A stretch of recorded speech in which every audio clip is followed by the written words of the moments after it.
دعاؤں کی قبولیت کا بہترین نسخہ سیدنا حضرت انس رضی اللہ عنہ سے مروی ہے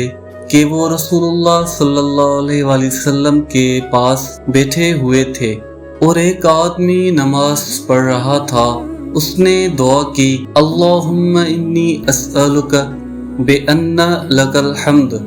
لا الہ الا انت المنان بدیع السماوات والارض یا ذی الجلال والاکرام یا حی یا قیوم۔ معنی، اے اللہ، میں تجھ سے سوال کرتا ہوں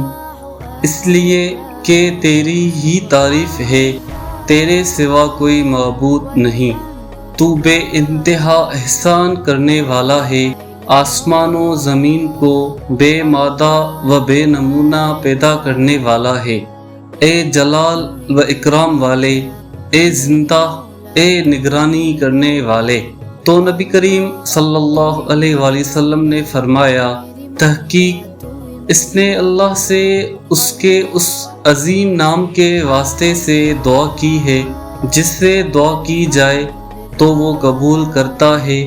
مانگا جائے تو دیتا ہے۔